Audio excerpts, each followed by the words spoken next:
All right, hello. Welcome to Adventures in Lollygagging. I forgot which scene to throw us on. I'm like, what game are we playing tonight again?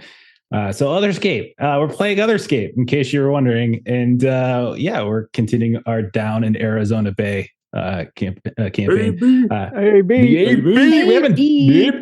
We haven't done that in a while, I feel like, the last couple eps. So Adam, which is over there somewhere, where he drew. Did you draw that, or did you just get that from somebody? Your background? No, I just found it. No. Are you plagiarizing on the stream? Okay. Well, I apologize. Oh, I'm just kidding. yeah, I drew it. Okay. There you go. I like to think, like, I know it's California, but like I said, it looks like California is just like a turd, and America's taking a. It is what it looks like. It's like to me. That's what it looks place, like. Very fiery one. it knows how to party. We went to that place, except it was underwater. Remember? And, Yeah. yeah. It knows how to party. Yeah. I mean, it did. I mean, it sort of. And then you guys had to ruin that party. Come on there.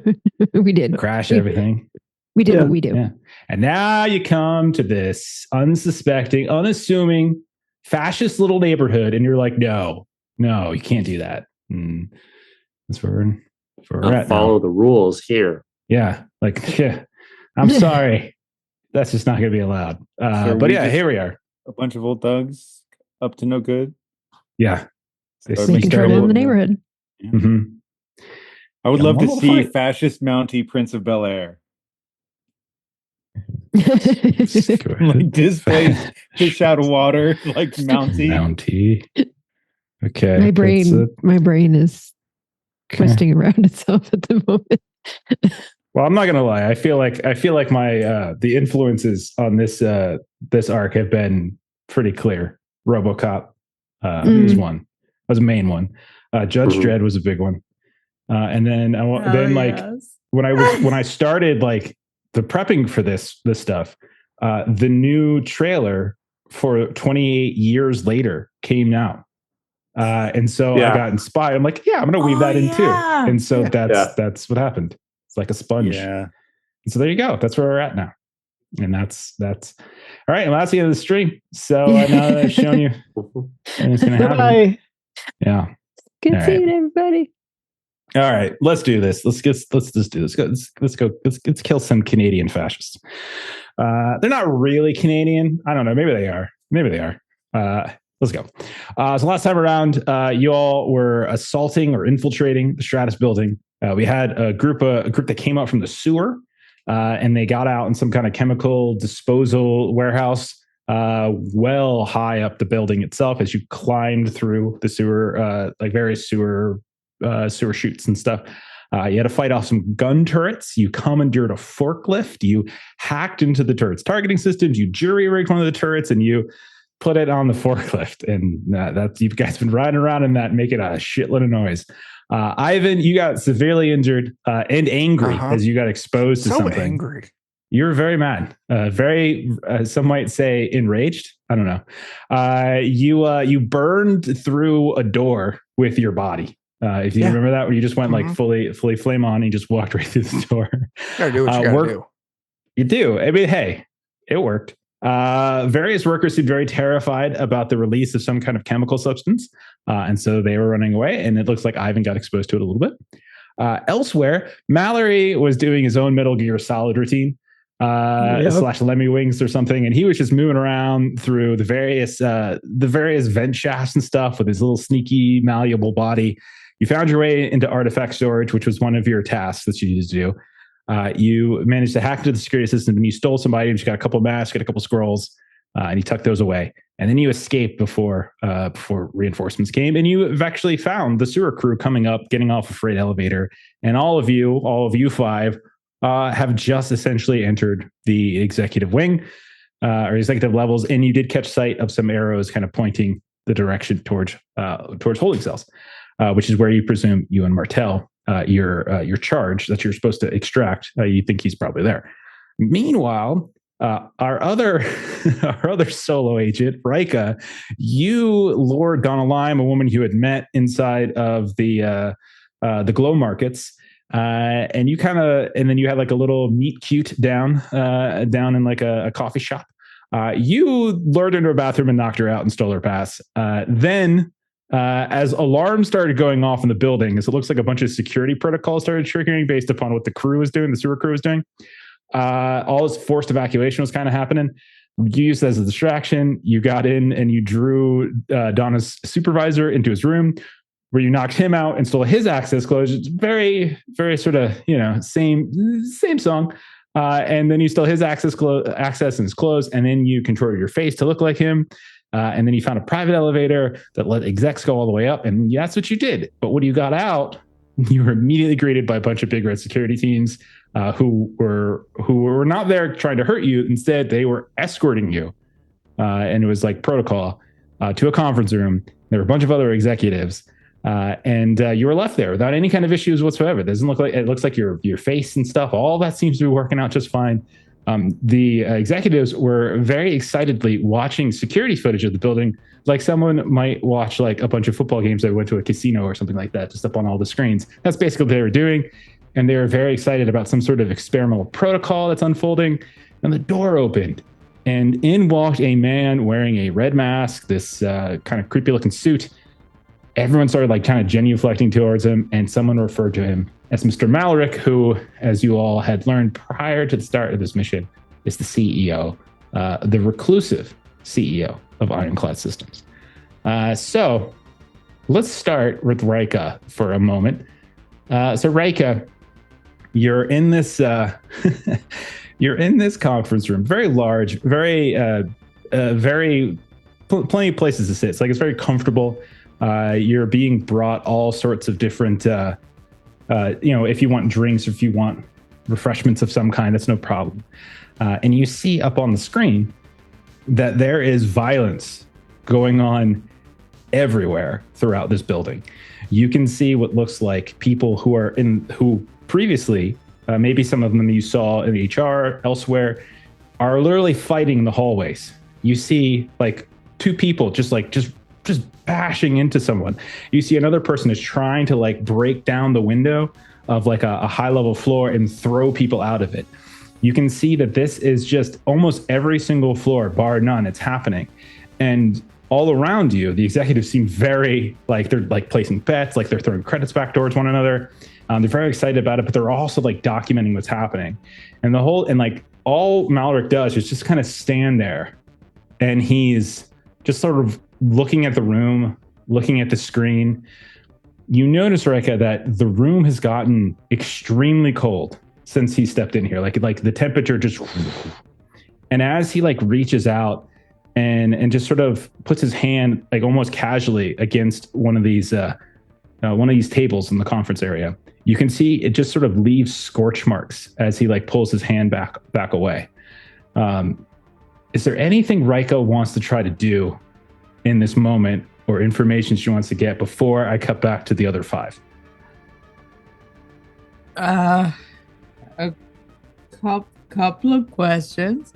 Okay.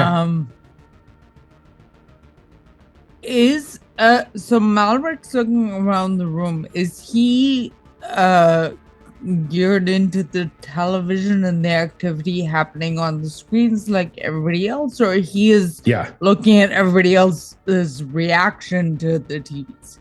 A little bit of both. He's scanning the room. He looks up and he kind of looks out because as maybe someone shouts something, they're like level 27, and his face will go down there. You can't see his eyes or anything like that. It's just like this sort of scarred looking red mask with like these jagged edges on the side. And he looks over towards him and then back to the screen, stuff like that. It doesn't look like he's doing anything too intentional. Okay.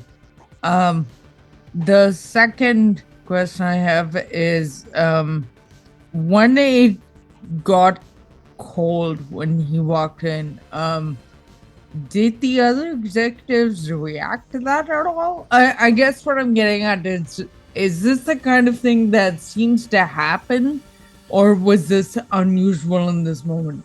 And none of them seem to react strangely to him showing up, other than Big Boss Man is here, and they're very like, oh yeah, of course, and they're like a little bit more proper than they were like 30 seconds ago when they were like cackling at the things that were happening on the screen.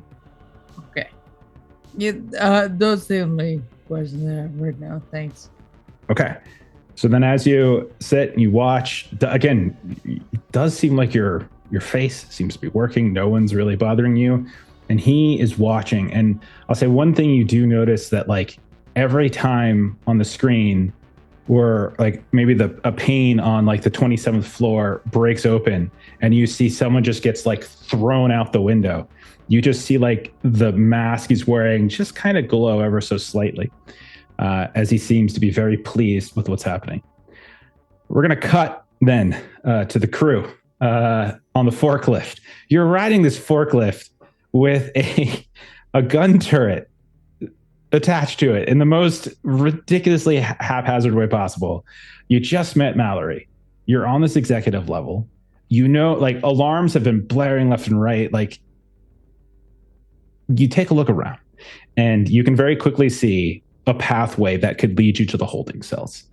You do hear the sounds elsewhere on the floor of other voices, the sounds of like boots like squeaking against like this polished concrete flooring. Everything kind of has a fairly stark and dark look to it. What are you guys up to? Like, what do you guys think what's your approach here? Hey. Find Ewan as fast as we can. Hey. Yeah, Mallory. I need some place to put this stuff. I'm not feeling so good. What's the stuff that's We got a inside you? forklift.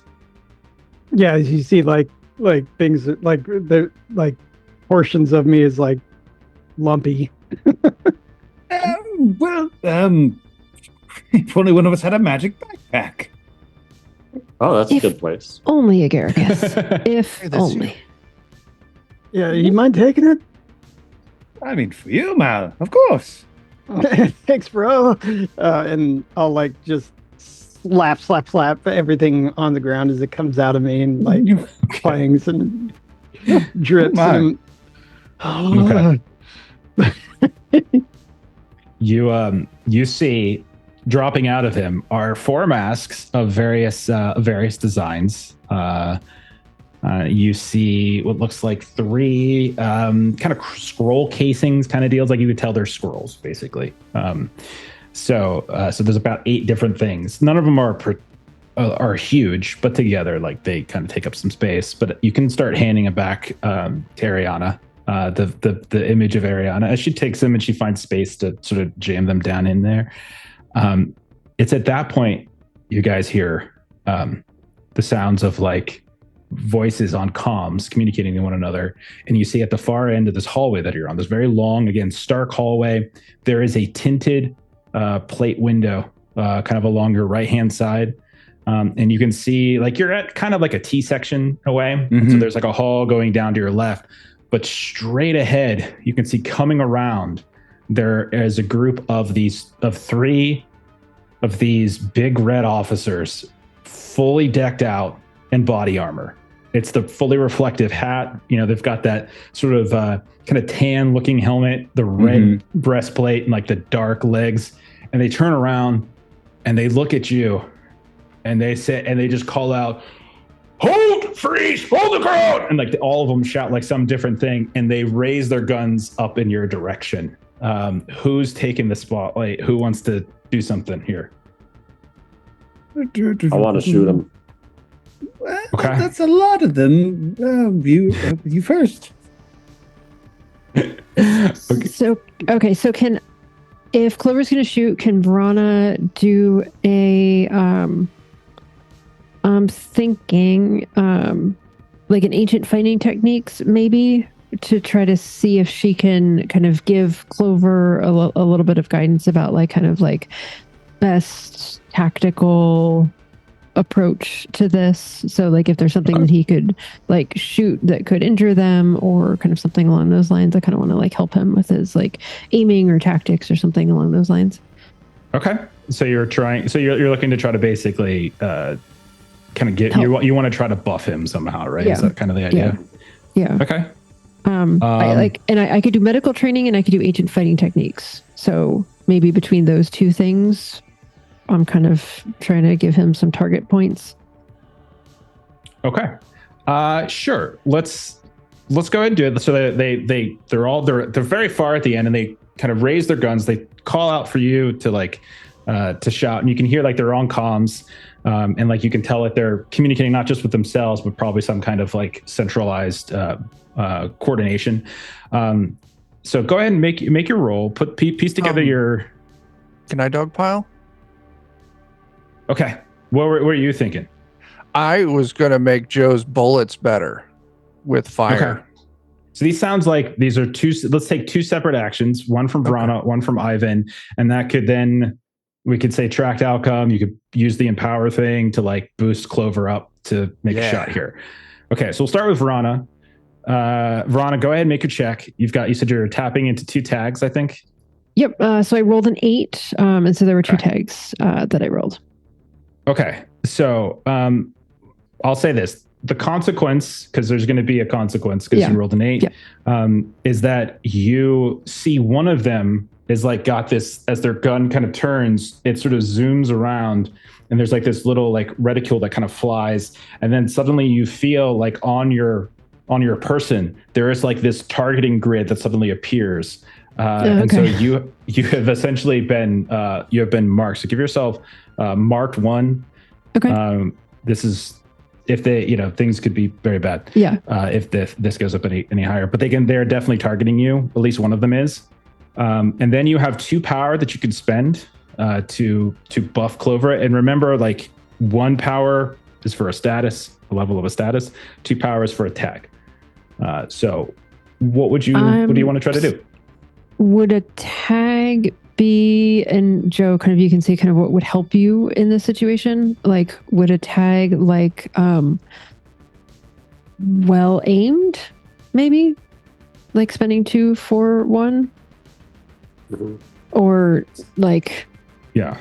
So basically, if we're looking at the way this works, so I know we were just talking about this ahead of time, so let's just dive into this really fast. So basically, if you're doing a tag, you're probably using like bestow, which is like you're imparting some kind of information, or you're giving them some kind of ability, or you're creating something, like you're manifesting something that can help them. If you're just like boosting him, like buffing them, that's probably more like enhance, and that's like more, you're going to probably do a status. And remember, this is just going to basically last probably for the scene. So either way, like he'll get the effect. The difference being is that like a status, it can be, it's like a status isn't as static, basically. Okay, so then I will, since maybe it'll just be the 2 for enhance then. Okay. So then you can basically just like you'd say boost, energize. These are sort of like the vague terms you can use. If there's something more specific you wanted to flavor that as, you certainly could. But essentially, like Clover, give yourself boost 2. Okay. And then however Verana wants to like narratively flavor that boost. So Verana, how would you like to narratively flavor that? I'm so sorry to interrupt. I actually had a question about this process particularly. Does the crew relationship tag, is that like a thing that can be added if it's appropriate in this scenario? It can if it's appropriate, yeah. Okay. Like you can tap into like crew tags if it's related. Specifically the relationship tags like that. Yeah, I don't have those up on my screen, so if it's appropriate. Just asking about like what goes into like buffing somebody, what can go into buffing someone else. It's just the game uses the same system and everything. It's count your tags, like just count relevant tags wherever they come from. You just count your tags. It's essentially all it is. Okay. Ivan, why don't you go? And I'll think kind of while you were no. You rolled. You rolled. I delivered a consequence. He's got boost 2. All you have to do is flavor it however you want to flavor it. So like, what is it? What is your magic or your ancient fighting techniques allowing like Clover to know how to do? It's like an aiming. So like aim 2. All right, there you go. Okay. All right. And I already delivered the consequence, so you don't got to worry about that. But Verana, you have been marked. Yep. At this point, Ivan, you hear one of them, like you can hear down the hall, one of them calls in to the to whoever is their coordinating effort is, describes where you're at, like reinforcements needed, like hallway 6, by the freight elevators. And as you like are going through whatever machination you're going through, you can hear the sounds of activity coming behind you. So essentially, like, they're calling for reinforcements. You can hear reinforcements are going to be here at some point. They're not here yet, but they're calling for it. So go ahead, Ivan. Well, I mean, first problem is the 3 in front of us. So what I am going to do is use my fire magic to make Clover's bullets much higher velocity. Okay. By just packing him with as much explosive fire magic as possible. I love it. Okay. Piece your pool together and do the roll. Yeah. Okay. Would my sickened or burned or shot give me any negatives on this? I would say probably sickened. And I think, if I recall correctly, I was just trying to do a reread of some of the rules. I think it's your worst status that you basically take. But in this case, I think sickened is probably the only thing that might affect your casting. Okay. Then yes. So my sickened is just 1. There you go. There's tracked. All right. And I take an 8 as well. Okay. All right. So again, you've got 1 power to give to him. Because it looks like because of your negative, you only had 1 to give, but still, that's going to give him you're basically like energizing his bullets in some way, right? So give yourself energized ammo, whatever it might be, Clover. Okay. And it's at that point, and this is the consequence, you hear the sounds of the boots coming around the corner. And what this essentially is going to do is I'm going to increase their scale by 1. Okay. Scale is like just how many are there. So it was originally like scale 0. Now it's scale 1, and scale is how, is another way of like, it's a penalty if you kind of go against something larger than your scale. So at this point, they're equal number to you. So you guys as a group, as a crew, are scale 1. They're now scale 1. So now they're not outnumbered anymore. And so you're kind of getting hemmed in at this from both sides. And at this point, you can see they're flanking and getting kind of into like different like positions of cover. You can see they're very controlled and organized, and they kind of have you a little bit in this corridor. Clover. Mm-hmm. We're doing. All right. I'm shoot. So I think using weapon witching, because this is kind of like this turret's kind of being magically controlled at this point, because it's not really it's not like it's got a trigger that's meant for a person to pull. Okay. So my weapon witching magic's tying into that. Risk taker's luck charm. Mm-hmm. And then the stuff that you were just boosted with too. Yeah, the focused and energized ammo. I do have sickened 3, so I'm gonna apply that. Yeah. And they have tactical armor, and they have urban combat training that are also going to factor in here.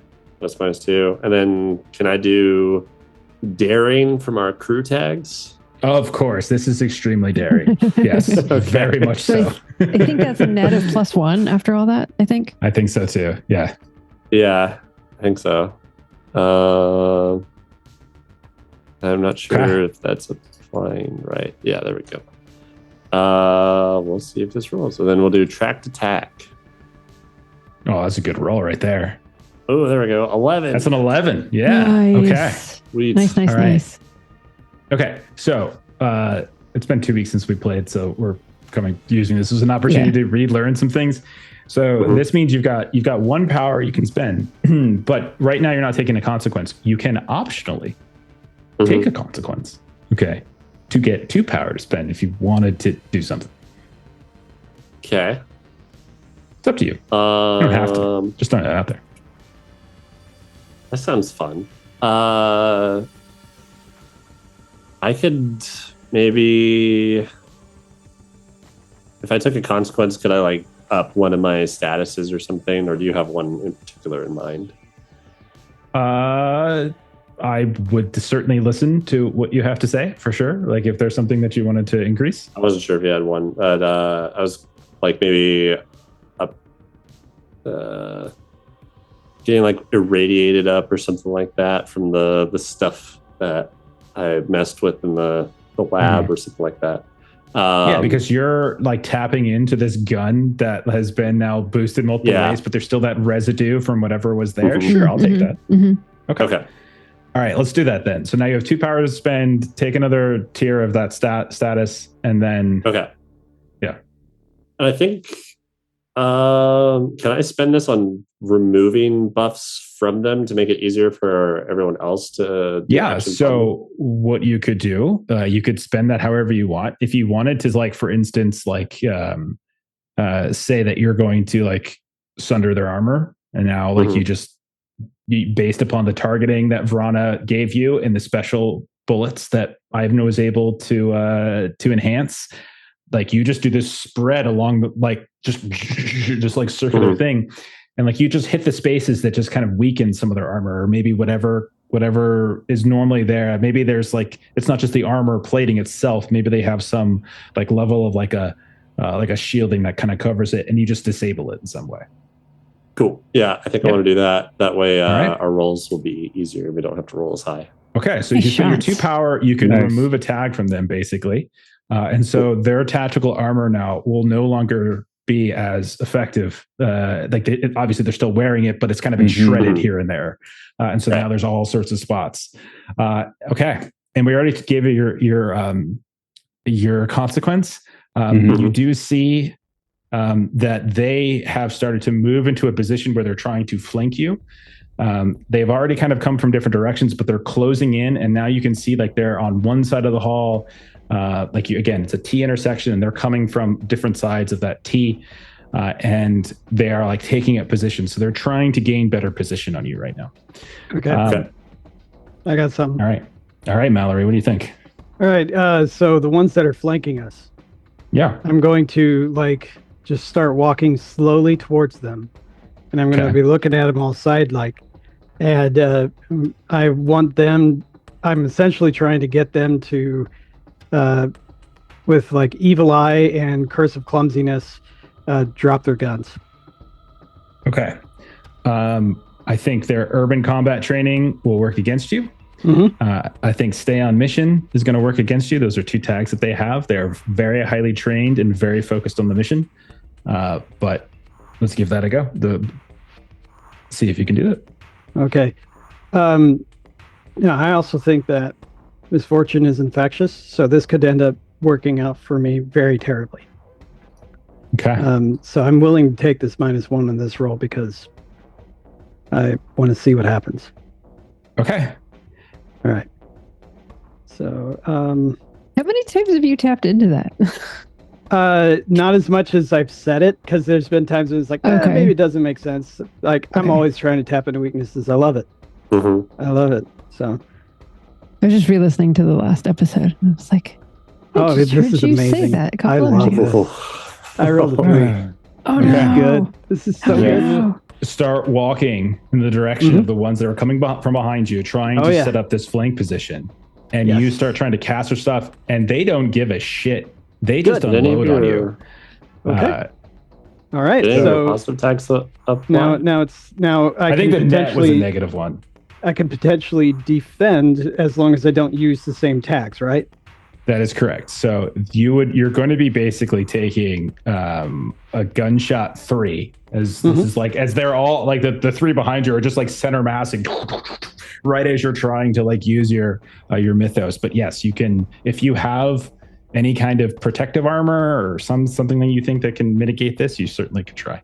Yeah. I feel like I can let's see here. I can use my elemental body to like do the move where I just like slap to the ground and then transform specific body parts to get down low and towards them as I'm closing the distance on all 8s and towards them. So I'm going to do that, and then at the same time, I think with my intrusion specialist, I could cause a bunch of static in their earpieces to try and interrupt that. That will then tap into one of their abilities is they have protection against hacking.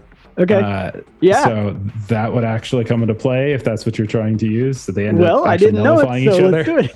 Yeah. So You've how got to much roll is better than you did last time. I think you ended up with a +2. So I think that's 2. net where you're at. +2. So roll the mitigate thing and then go from there. So -1 and then intrusion specialist. Okay. Here we go. That's a much better roll. There you go. There you go. Okay. 10. So you were going to take gunshot 3, but because you succeeded, you have 2 power. You can buy that down to essentially grazed 1. So instead of taking Grazed a one. full on, Nice. So like your body moves around, you duck to the ground, you kind of roll around, and you do get grazed, but you get grazed 1. Okay. But they aren't screwing around. And Agaricus, you can see that like the other crew that was up in front is now taking this opportunity to start moving in as well. And you can see they're really beginning to kind of create this like kill box around you guys. Yeah. What do you think, Agaricus? So I have an idea that really doesn't care about their cover that much because I can just spread vines kind of all around in various directions. And I've got an idea of how to kind of piecemeal a few different tags together. All right. So the vines will, go out to their various directions. And I'm going to combine floral overgrowth, science experiment, and magic backpack. Because what I want to do is create a whole bunch of tubers, bunch of potatoes. And you know the classic science experiment. Potatoes conduct electricity. But these aren't just regular potatoes. This is clearly like Otherscape, magical, super science potatoes being spread to all various corners all around all these guys. And they're wearing all that high-tech, high electronic nonsense from the backpack. He's going to ask Ariana if she can produce like some high voltage, one-time use shocker. Okay. And just spread the voltage out through the potatoes. They're at all the various corners to just shock these guys. This is absolutely safe. Yes, I'm going to say that I don't know if urban combat training has a chapter on fighting against potatoes. So I will say, though, stay on mission. I'm going to put that there as they are very focused. So that I'm going to trigger. Their tactical armor has already been nullified by Clover. So you have a -1 working against you. This isn't like you're not trying to do anything. You're not trying to hack them with noise. So that's not going to trigger their other attack. So yeah, just -1 for me. Very Potatoes. analog attack. Potatoes would have been rural Very combat training. So they missed that day. Rural combat training, agricultural combat training. And that's going to be quick or tracked? I'm sorry. This is all tracked. Yeah, we're going to be doing tracked. Okay, here we go. On it. Yeah. 8. 11. Nice. Okay. Okay, Nice. so you have a total of 3 power that you could spend right now. Or if you wanted to take a consequence from doing this, you would have 4 power that you can spend to do something. So it's up to you because you rolled over 10. I'm going to take. I mean, he's basically like intentionally like instead of taking any sort of cover, he's very much out in the open, extending. Yeah. He's very much making himself open to consequence. Sure. Okay.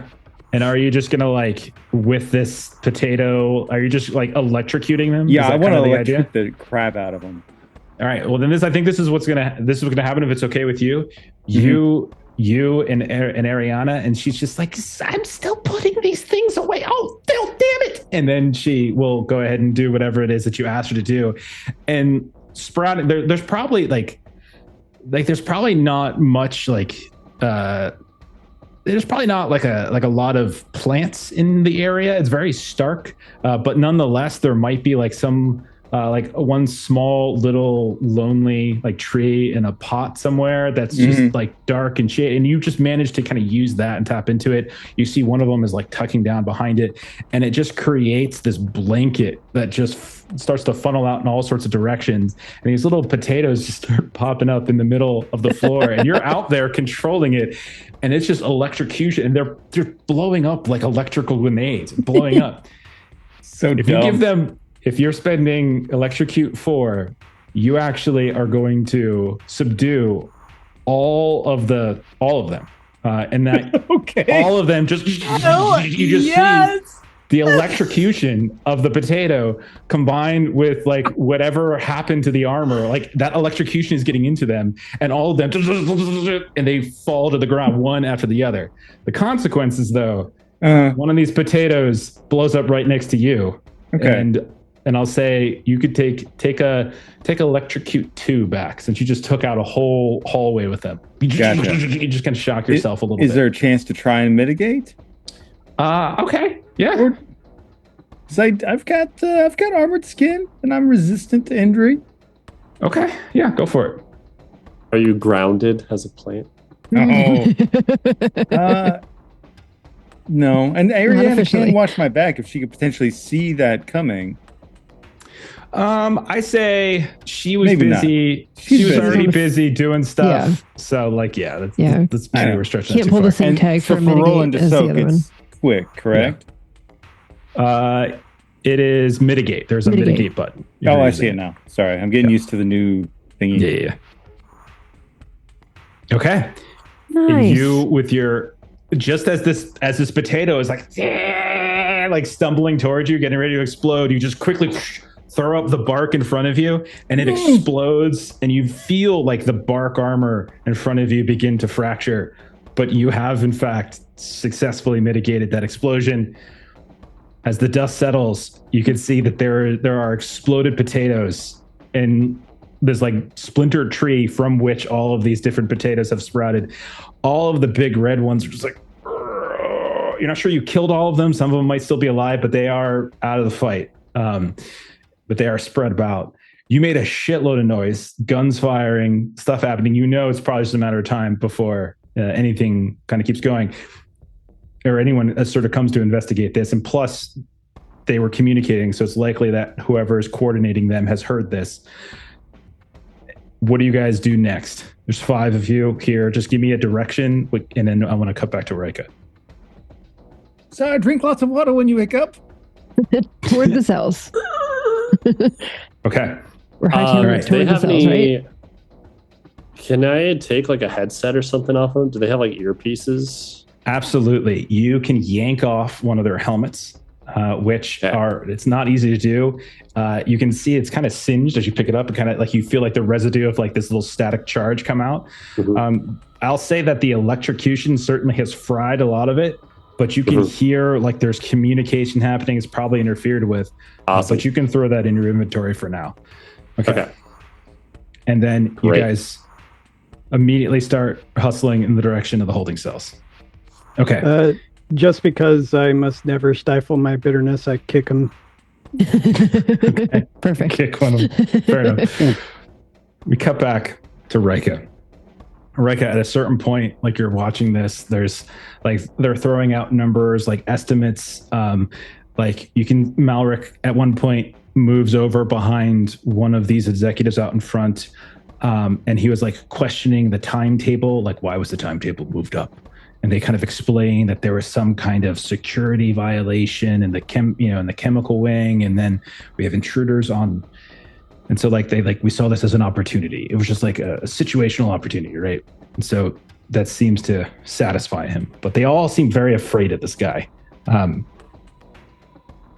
It's at that point you start hearing gunshots and explosions from somewhere outside the conference room, and all of the executives are like freaking out, like what the hell, what's going on? And then a big red guy comes up and opens the door, and he says to everyone, I need all of you to please stay inside the conference room.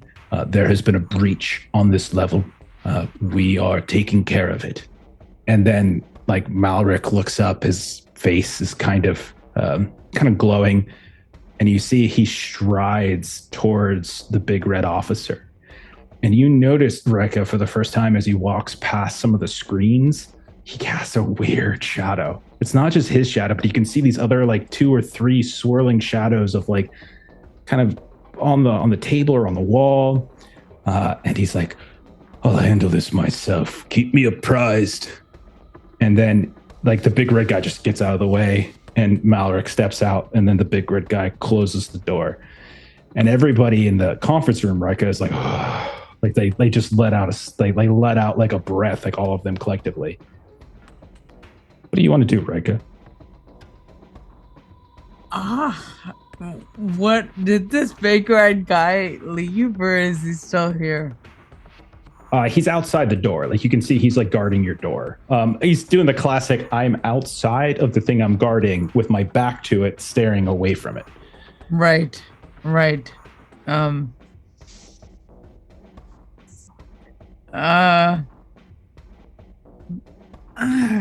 damn it. Okay. I'm gonna try and exit this room. Okay, you get up. None of the executives say anything to you. Like they're all busy. They're watching. A couple of them have like these console interfaces that they have up on their watches. All of them wearing occasional, like you can see, they have gear on them. Very carefully spliced in. A few of them have like lines running down their faces, and you can see them like tapping something as they're flipping through things. You go up to the door. Door opens. Big red guys. I'm sorry. And he says, your name is Ronald the Third. What's the name? Yeah, I don't think we ever gave him a last name. So I'm sorry, sir, but please stay within the conference room for your own safety. I just need to. I'll be right back. I just need to go to the washroom. Just 2 seconds. I'll be right back. Sir. Right back. I'll be right back. Give me a check. Quick outcome. Use whatever it is you want to use. This is essentially to talk your way past this guy. So this is a quick. So piece together what you have. They do have stay on mission, which I do feel it will come into play here because they were given express orders. But otherwise, you're good to go. So you have a -1 from my guy. I'll use alternate face to look like the executive. I wonder if this feels fairly daring, so I'd like to ask if I could use that crew tag. I don't think this is particularly daring. You're asking to go to the bathroom of a person who is a subordinate to you. Okay. Is it would I don't know if either dazzle, impress, or intimidating could come into play for. I think either of them could come into play. It's just all how you want to flavor what you are. You trying to charm your way past him? Or are you trying to like threaten to fire him if he doesn't get the fuck out of your way? Then intimidating comes into play. It's just sort of how you want to do this. I'm very much playing the listen. Like I don't need to take shit from you.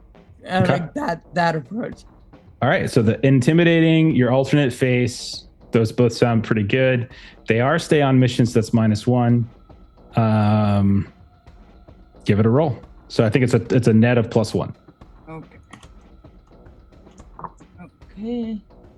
That is an 8. So 9 total. Okay, so that is a success with consequence. The consequence is just going to be narrative in this case, as one or two of the executives look over your direction and they're like, what the fuck, Donnie? Leave him alone. He's just trying to protect us. And like you can tell as one of them looks up at you, they have this cybernetic eye and it's like shifting and moving around, and they're like kind of tapping. They're like looking at you. Something wrong with you today? And you can tell that they're getting suspicious of Ronnie's behavior, whether they know it's you or not, but like they're very suspicious now. So that's kind of the, like, you get the sense that you've drawn their attention. Sure. But officer steps aside. Of course, I was only, should I escort you?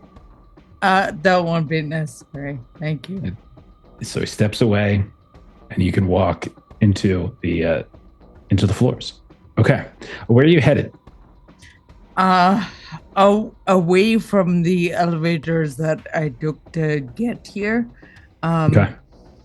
I'm walking with purpose, so for the sake of appearances, it looks like I have a destination in mind, but really what I'm doing is just looking around to see if there's anything that might lead me to holding cells or Yeah, I would say give me a heads or tails. This is just how fast it takes you. Heads or tails. I got my little coin. Okay. Oh, you're denying Steven. It is heads. Okay, I good am. choice. Yeah, you move out from the conference room. You find a handful of like executive offices, stuff like that. You can see highly secured, etc. I'm saying you can't get in, but it wouldn't be just like as simple as opening the door. You see all that kind of stuff. You hear the sounds of voices here and there, the sounds of like people running. So you get the sense that there's other security that are moving about. Everything echoes because there's this polished concrete floors, polished walls. You can see there's all sorts of these stark, strange like murals that are on the walls left and right. And you can see like it's like all of them are just so violent and angry. It's just these almost these completely like hyperbolic, exaggerated like battles, like classic though, nothing like modern. Like we're seeing things from like Grecian, Roman, like old Persia, like these types of battles you see kind of spread about here and there, and there's and war going on. But eventually you do find like a path, or at least like a kiosk or something that starts to direct you towards where the holding cells are. We're going to cut then to the holding cells, where we see the crew of 5 has approached, and you can see that there is like this doorway, this set of like this heavy set of doors, and you can see that there is there's no like guards on it right now, but there's like security to high heaven. You can see panels above it that you would presume have to do with some kind of like anti-hacking. Like you can see there's certainly cameras and things that you're probably hearing the sounds of like the lenses and stuff, and you're being watched right now as you approach this, but you've probably already taken care of some of the people who are probably assigned to this place, but you can still hear the sounds of activity elsewhere. And then Clover, on the helmet, like you've heard someone calling out to this unit, not getting response, and then like ordering a second unit to go investigate what happened. So you know that reinforcements are coming. And so here you are in front of this unguarded but secured and monitored door that seems to go into holding cells. Who wants to try to get through? How are we trying to get through?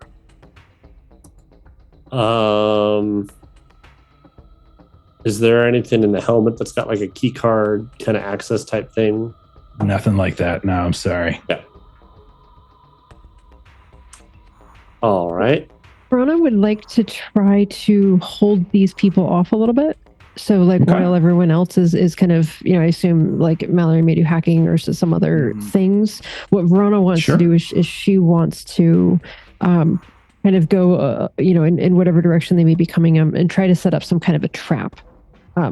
She would probably look to a Garricus and have an idea. I want to see if maybe we can slow them down a little bit. Were you going to help get in, or maybe we can work together on holding some people slow up? them down too. Excellent. What were you thinking? Lots of vines, maybe grow some stuff in between them, hawthorn, poison, I don't know. That sounds. I have nothing hurts more than this, so I feel like maybe I can like whatever would really hurt a lot that I can kind of help with like positioning or whatever. But like I would like to help you in holding those people up, because I have medical training and I have nothing hurts more than this. So I want to help with making a very, very painful, effective trap for them. Okay. Well, we'll say this. We'll do back to back on this. So, Verona, you said you're tapping into nothing hurts more than this in your medical training to just try to. Okay, we'll just make this one roll at this time because we're not like in combat, so to speak. We're tracking time, but it's not as specific. So we'll say we'll take your 2 tacks, and we'll say we'll activate them for Garricus's roll. We'll just do like a simple assist as opposed to a setup action.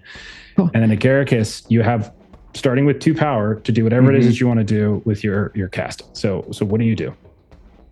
I think he would go with what he's planning, and he'll do floor overgrowth to kind of like have stuff set up to, instead of just like blocking the entire thing, have it set up to where people might trip vines and have like some sort of predator style like horrible spiky trap thing pop up, and she knows where to. It's like they've been about this height on average, and we've seen armor have it set up to where it'll come up and hit here. Like they don't have as much armor on their thigh, so make sure that the little thing springs up and shoves knees a got to spike. bend, so there's got to be an opening right there. Okay. Yep. Oh, good idea. So right, not so much here or here, but right about here. You wanted to come up and stab them here. Got it. Yes. All right. Give me a tracked outcome for this Agaricus so I can know the quality of the thing if they come across it. There's basically two directions that will take to the holding cell. One, the way you came, and one, this other path that you're kind of creating this blockage. Okay, so I'll click my 2. I'll do a +2 from hers, and then tracked outcome, correct? As correct. Okay. Perfect. All right, it's pretty good. Okay. Yay. Okay.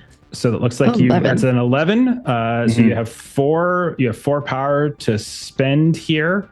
Yes. What I would suggest is that we just go ahead and spend 2 of that to create a tag for the area that just says trapped, and then you can obviously flavor that however you want, but we can say this area is now trapped. So that's like two of your points. And then if we want, we can say, Vrana, is it poisoned? Do you think those spikes are poisoned with your medical training? Yeah, and I could have easily made some of my floor overgrowth be that it's Hawthorne points or something like that. And my medical training can say what would be poisonous. So like between the two of us.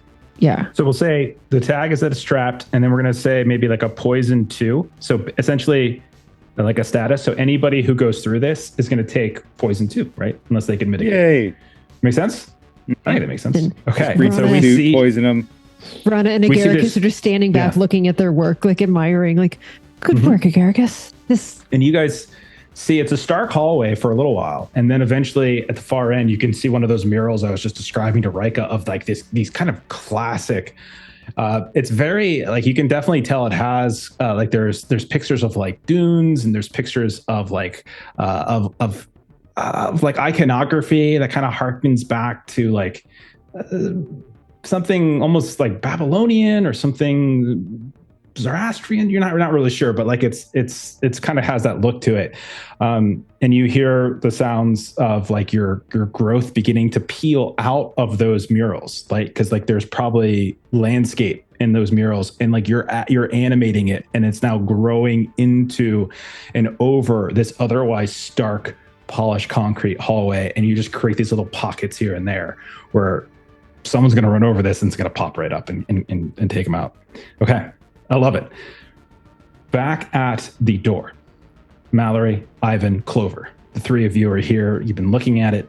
What are the 3 of you doing here? Who wants to take the lead? What's the idea? So this door, is it solid, or can we see something through it? It is solid. You can't see anything through it. All right. Does say holding cells. You do know you're in the right place. Is there like a keypad for a code, or like for a mag strip or something like that? You do not see anything like that at all. You don't see any signs of any kind of physical, like anything that you can physically input to. All right, I'm going to try and open the door. Okay. You reach out, touch the door, and you're immediately, your arm kind of flies off of it. I'm going to say, I'm not going to give you a tag yet, but your hand just kind of goes numb as it flies back. You can tell this is secured. Like it's got some kind of electro, kind of like some sort of electricity kind of coursing through it. Are we getting the sense that it's like a technology electricity, or is it like, because we don't see any keypads or anything, is it like a source kind of warded? Okay. Those 2 things aren't necessarily mutually exclusive. So I will say this, like if you are trying to get a sense of where this is coming from, what you might think is that like the executive level probably has a private domain, which is its own space. Okay. And likely whatever sort of programs and systems they're running inside of it is probably what's protecting this. Now, you guys could potentially try to sort of sabotage that signal, or you could try to like harness in, like where you're kind of getting, if any of you have equipment that allows you. I think Mallory might. I'm not sure if your console, but does your console allow for harnessing? I don't have the console. I burnt that so I could have the data spike. Okay, Which I so was thinking of just harnessing- like jamming into the Yeah. door. Okay, well, you absolutely can do that. You absolutely can physically try to open this thing. It's not like it has to be hacked through, right? Harnessing, by the way, is like in this game, one of their solutions with like the hacking problem in so many other cyberpunk games is that one person hacks and everyone else just like sits around. Harnessing takes everyone inside. We haven't done it yet, but like it's a thing that you can do, like where it allows everyone, even if you're not good at hacking, to kind of go into this sort of cyberspace area, and it kind of translate what you're good at into sort of hacking terminology. So it actually allows laymen to sort of like potentially hack. inside. Yeah. I was looking into some more. Like I said, I was doing some more reading lately, and I totally forgot about harnessing. So that's something we could have probably done prior. Okay, We so need you to want have something that is capable of harnessing, though, to do that. Yeah, you would probably need you would need some sort of console to allow for it, or you need to hire someone to do it. Like if you had like a hacker that can kind of get you in. But I do have a data spike that I could try and jam in here to interrupt the signal. I'm perfectly happy to see that happen. You know the consequence that could potentially happen, which is some sort of electrocution. All right. Okay. How about we use your data spike and we have left jam it in? He's a tech goblin. He'll like eating up all that super juice and left. All right, so I'm going to like the data spike. Does it have any sort of like buttons on it or anything to interact with it, or is it just like a? Yeah, so this is the thing you made with the analog, right? This is what you're talking about. Yeah, I think you used this, didn't you, inside the artifact? Yes, I have used it. Yeah, but like I'm asking like because I'm going to try and help him, right? So it's going to be him testing with his tech gremlin or whatever. Yeah. But I'm trying to set him up. Yeah, I'm thinking of it like because when I think of the analog as a faction, everything's kind of clunky and old school. So I'm thinking like an old zip drive, like with like zip disk and stuff. It's kind of got that sort of. If you guys know what I'm talking about, this they've never caught on. So those types of things, and like that's essentially what you're trying to interface with. You're just sort of jamming, you're forcing it in. So okay. It's a very crude way of hacking, and not always successful. But I'm sure there's like some sort of switches we could flip for something like having to do with like different protocols and maybe ports, right? Sure. I mean, you've got tap into your tags. So right. So I'm going to tap into intrusion specialist. Sure. And crash systems. And maybe find backdoors, but I'm also suffering from alerted too. Okay. Yeah, they know about you. Well, actually, no. Didn't you clear that, or is this? I may not have cleared it actually when I actually did clear it. So maybe I should get rid of that. Huh? I could have sworn you took some time during your downtime with analog to remove or downgrade that. Okay, I took that off. I took that off the sheet. I thought so. Okay. So there are, I will say, there are some certain security measures in place that's going to give you a -2 on this. One seems to be some kind of electro shielding, and then the other seems to be an extra layer of. Well, I'm not going to say what it is. Actually, basically, it's something non-technological. Yeah. So there we go. And so I do a. And you get Ivan. Ivan is giving you the use of left, so you're getting a +1 from that. Oh, okay. I thought I was assisting him, but okay, we got it. So I'm now at +2 total. It looks like. All right, give it a run. You got something? Yeah. What do you think, Clover?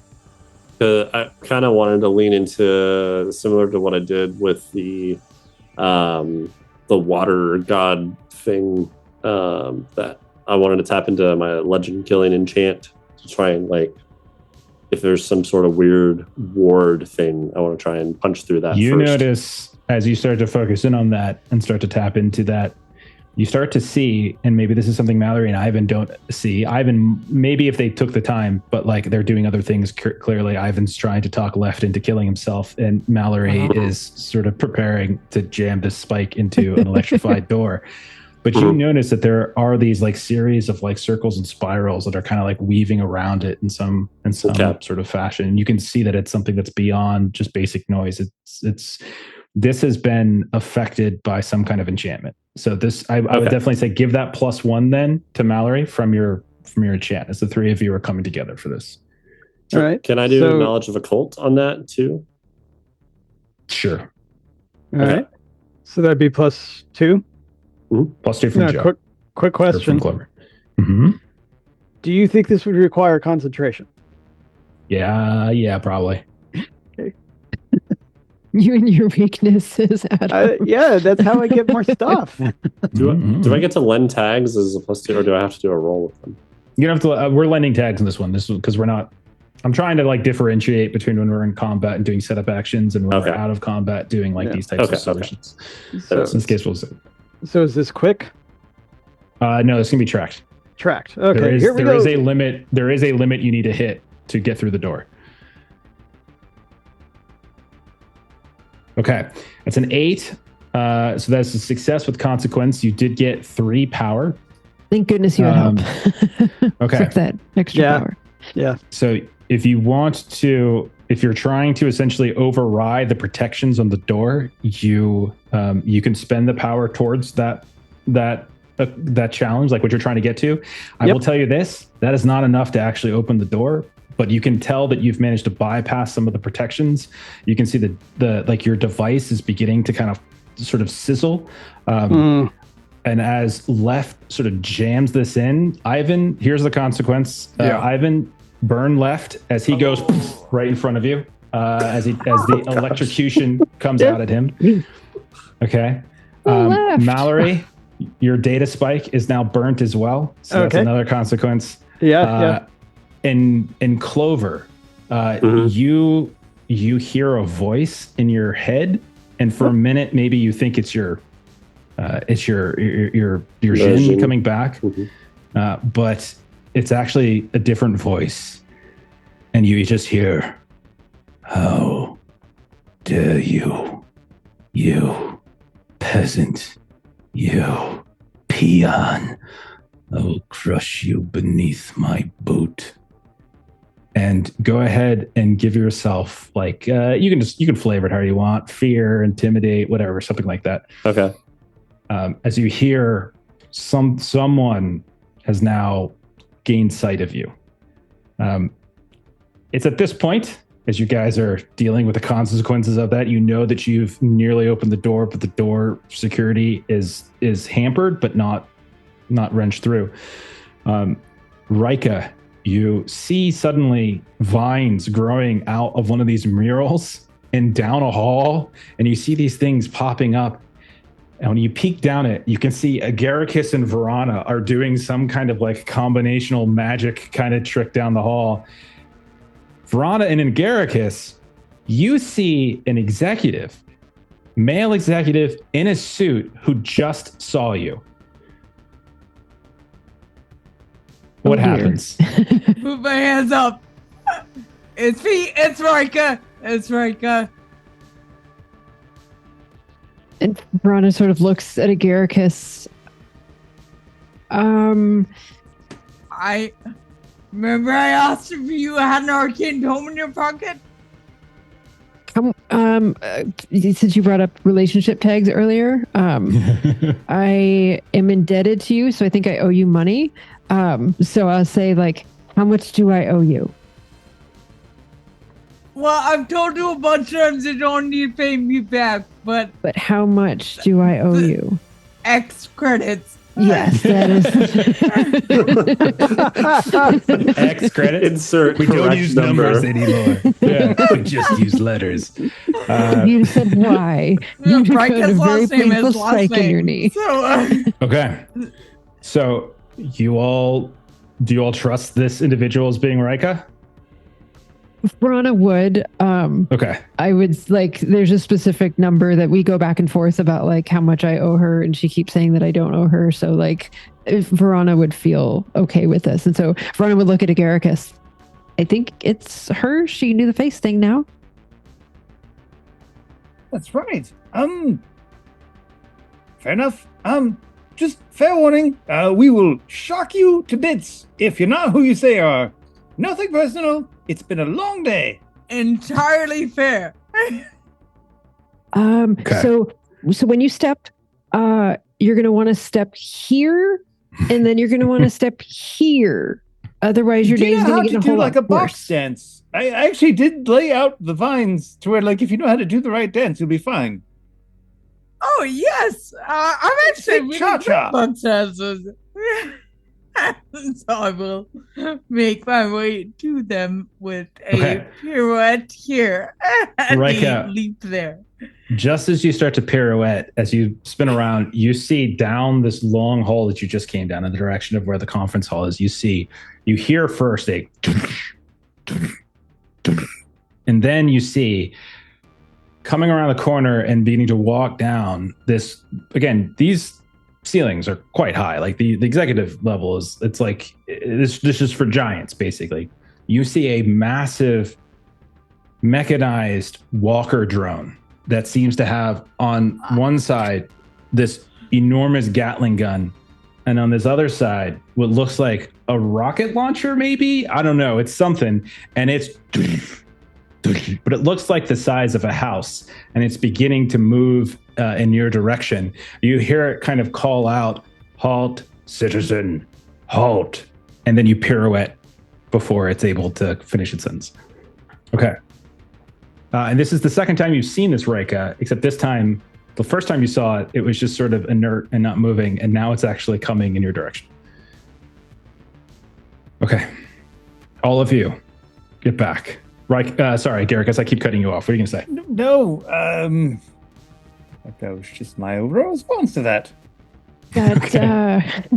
That and Rana just sort of like was very proud of this trap a grand total of 20 seconds ago, and now looks at the trap and looks at the thing that's coming, and I think our calculations might have been off. We might want to retreat back with the rest. It's just obscure vision, and you're like, yes, we are complying. We're coming right out. Okay. You call that out, and you just hear as it continues to move. Please tell us the- your authoritative security codes. I'm gonna pull out Ronald's ID badge and try and hold it up and say, "Stop! This is not appropriate." And you hear need to be finding other targets. as the Gatling gun starts to warm up. God damn it! And you so see- we'll see.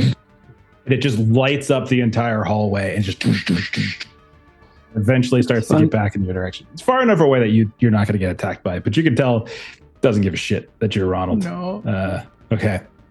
All right.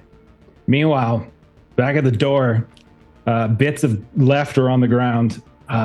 Bits of Mallory's console is on the ground.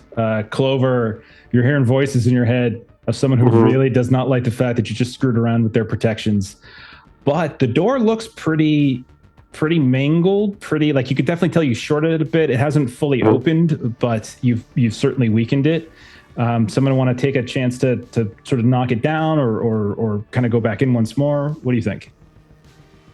Is there any like hole or anything in it yet, or is it just like dented? I'll say like the seam in the middle is probably damaged from the shock, the explosion from when Left was there. Okay. Left. Poor Left. Yeah. He Yeah. left. Oh, left. Sorry. Not much left. Pretty proud of that one. Good. Pretty proud of that one. Okay. While you guys are thinking about can I that, leverage real the quick. fact that I have a forklift to You could. Physically. You certainly could. Sorry, what try did you say, it? Try Melissa? it. I was just going to welcome Raiders Diesel Shot. Thank you for joining us. Oh, tonight. what's up? Thanks, Lee. Appreciate it, the raid. Oh man, haven't seen you in a while. It's good to see you again, man. Okay. You want to leverage the forklift. What do you want to do with the forklift, Clover? I want to try and jam it now that there's like not as much Okay. going on with the Okay. the protections on it. Just want to physically wedge it in the part where Okay. there's the dent and try it open. That sounds like a great idea. I'm going to say this happens. I'm not going to say a roll is necessary. as you have already effectively like neutralized a lot of the security and the protections on it. There's still some energy kind of coursing through it, so you can definitely see that the forklift is kind of getting overloaded by it, but not before you're able to just sort of kind of turn the fork to the side and then break the doors. The doors just sort of rip, and you can see that there is a path through. Looking through, you can see that there are the room, a light comes on immediately as the door opens. And you can see, again, it's got that kind of polished concrete, these dark polished floors. Light starts to come on overhead. And you can see on either side, as you kind of climb into the room, you can see that there are 3 small cells to the left, 3 small cells to the right, 3 cells up ahead. You can see that there's some folks that are in them here and there, some of whom are wearing like suits and ties. All of them, you can tell, has some kind of contraption on their head. But when you look at it, you realize it's not like a physical contraption. It's just something like kind of like a VR projection. And all it is there's the physicals like in their temples, and there's some kind of like dome over their head. And all of them are just kind of in this catatonic state, just and they're all just sitting in their various cells. I want to try and look for Ian, see if we can find him. You have the data on this guy. You've looked up his social media. Not an issue. You find him. You can see a big chunk of drool coming down. He's in a suit, but his suit is definitely suffered some damage. You recall he was in the sewers and the tunnels, I should say, when like they got ambushed, and so they never really cleaned him up. Doesn't look like they physically tortured him, but whatever they're doing to his brain is definitely doing a number. And is like, again, just drool coming down, and he's just okay. Can I try and remove this from him in a way that won't brick his brain? Sure. I'll tell you what the consequence is that you will brick his brain if you fail. Okay. So you tell me what you want to use here. Am I getting any sort of source vibe from this, or is it all? You are very much getting a source vibe for it. Yeah. Okay. You can tell that this is a device that likely has been source touched in some way. Whatever is on him has definitely been source touched. Like it has a purpose that is specifically fueled by something that has had contact with the mythoi. Okay. I'm going to say knowledge of the occult. Absolutely. Victim of otherworldly forces. I think that's what this guy is very right much now. so. Very much so. That's I'll take nice. use of that. Mm-hmm. We'll do legend kill and enchant, because that's kind of like my attacking enchantments thing. I don't know if this one would actually come into play. I don't think you're killing anything though. Okay. You're not. Yeah, like this one is More just more just trying to work. sever him. So I think this is more precise, because you're not actually trying to destroy what's going on. You're just trying to sever, right? More surgical. Okay. Yeah, that's what I think. So there That's is like, it's mainly mythos, but there is like a device that's on there's the definitely a temples, device. right? So like so essentially source, right, is really anything that's kind of has been it's something that that the mythoi can channel their power, their presence through, right? So that can be a relic, right? Certainly could be that. And some of the stuff you have in your possession that you gave to Garricus are probably source touch artifacts, right? Some of you probably have that themselves on you. There's esoterica, which is maybe like what Varana has. She has like a bunch of spells and stuff from her book. There's an avatar, if someone is like the physical embodiment of a god or a mythos creature. There's like thin places similar to what you guys dealt with Makara when you guys went down into the sun in California. So this is most likely some kind of object, something that has been touched by the mythos that seems to be interested in what's going on here in Ironclad. So if I have esoterica, then I might be able to recognize it, or is that just... Esoterica is just like a category of thing. Yeah, like you would have to look at your tags. Like you would make a roll or something like that. But yeah, you could try to identify something about it. Sure. I think what would probably be best if just like, because there is a device component to it, I'm gonna try and like tell Clover a little bit about it, and add like crash systems to it, so that like anything that might hurt the person is disabled. If you're just trying to identify information about the mythos, I'm not going to take crash systems. That's not applicable in this situation. Okay. So I was talking about the device itself. Okay. Well, I mean, it's all the same thing. Like, because it is a device that has specifically been source touched. It's specifically. I see. Okay. Yeah. I don't have anything that I think would apply to this. Okay. Only other tech I think would be read body language as I'm going through it to see if I'm like causing something. But all right, you convinced me. When you started saying that, I was like, bullshit. But then you kind of watching closely, being vigilant. Because it's like that's the only communication he's gonna have is like how his body is like reacted to it. Your sickened 3 is going to come into play here, as that's even worse than your fear. So you're going to have -3 from being sickened. Okay. I want to take a Midas tag too. I forgot to mention the other inspiration for this chapter was Scanners. You guys remember that scene from Scanners where the dude's head blew up? Changed my life as a kid. I swear to God. I watched it when I was like 9. I was like, holy! It was so cool. Okay, sickened 3, and then I want to take superstitious as my weakness. You're going to take a weakness in this roll. All right, man. Okay, go for it. All right, one upgrade point away. Yeah, there was 3 sets of 3. That's a bad sign. While you're doing all of that, welcome Table of Horrors. Thank you for that. Right on. Thank you so much, Table of Horrors. Appreciate it. Make sure you're following these people. Make sure you're following Diesel Shot, Tabletop of Horrors. They make good stuff. All right. Clover. Can we do daring as the crew tag? Absolutely, I'll take it in this case. You're risking the life of poor Ewan Martell. Yeah. Don't forget, it's worth it. Before you roll, you can burn tags to get 3 instead of 1. So if you wanted to do that. I've already burned 2, and I have so many statuses I need to clear. And you still got to get out of the damn building. Yeah, that's true. That's true. Yeah. So I think I'm going to leave it here. I got a net +1, I think. All right. What could go wrong? Yeah, nothing. So many things. Nothing. This is a tracked, probably, right? This is tracked, yeah. I do want to know the degree attack and power or extras. Is this tracked extras? Just do extras. Extras is fine. The mechanics are the same. It's just what info pops up for you. 9. Okay. Okay. So consequence. So I'm gonna say the voice gets into your head again, and I'm gonna say that they mention something about you personally, that maybe it's even something that you don't even share with your crew, like that everyone else knows. There's something personal about Clover that they mention as a way to just flex that they are in here and they know you. What do you think they said? Or at least generally what might they reference, Clover?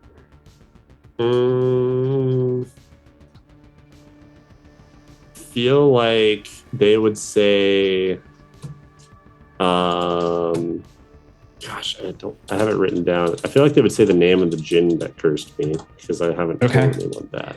And the way they refer to the djinn, they would say something along the lines of, I see one of my servants has already parked themselves within here. You've managed to silence him. Here, let me fix that for you. And you just suddenly hear like the scream and the rage of your djinn now, and like your head starts to recoil. Go ahead and take your fear up. So give yourself fear 1 again. So give yourself something at level 2 now. Oh gosh. But the good news is you do manage to, you have enough power that you can take this, you can disconnect Ewan Martell. And as you do, what the? And he's like kind of looking up and terrified, but you can tell like consciousness is coming back to him. You freed him. Sweet to talk to you, right? Yay. What? Where am I? Where? Where am I? Round two, you're gonna make it out this time. No. What? And he's looking at. And he's like, "Where's Caden? Where's Caden? We don't got Caden. Alive? Hey, my name's Mallory. Your name is Ewan, right? My Please tell name's me your name's Ewan. Ewan Martell. Yeah. Sweet. I am. Hey, we were hired to get you out of here. You're in prison. Let's go. Okay. And he gets up, and his legs kind of buckle under him for a second, and he's like, "Oh, pins and needles!" And then You need to be he carried. grabs you. No. Oh, okay. All right, put her there. And I put my arm around him to carry him. Okay. So out in the hall, you guys, Agaricus, Vrana, Rika, the three of you are out there. Ivan, Clover, and Mallory, you kind of busted into the thing. You hear that coming. It's still a ways away, and you're like waiting, like hurry up. But then you hear like snarling. You hear barking, maybe, and then you hear, and you look down the hall, and you see on one of these little spikes there is a creature that maybe to some people might be a dog, but it certainly doesn't look like one. It's made of shadow. It's got this like lolling tongue that has all of these little teeth on the side of it. It's got these glowing red eyes as it's kind of coming down from you, and one of your spikes has gone up through it. And then you see a second one kind of tumble down, and then a third one. And you see these different shadowy creatures, and like they're like partly corporeal, partly incorporeal. You can tell like there's like this mist that's sort of weaving around them. But each of them gets caught on one of the spikes. Doesn't kill them, but they get caught. You can see that whatever it is, and that's going to give you guys a beat to do something before they're on you. And it's around this time you hear maybe them shouting like they freed him. So what do you guys want to do? Lots of threats and dangers in the area right now. You would focus on the big thing with the rockets first. Yes, that's very, very concerning. This is bad. This is very bad. Maybe this is going to be when it happens. I have an idea. I wonder if you'd be willing to buy me just a little bit of time with a distraction. Sure. What am I doing? So we've got lots of people here with people in the right colored armor, and they cut the right structure, and like you do the thing where you make dead people stand up and walk, right?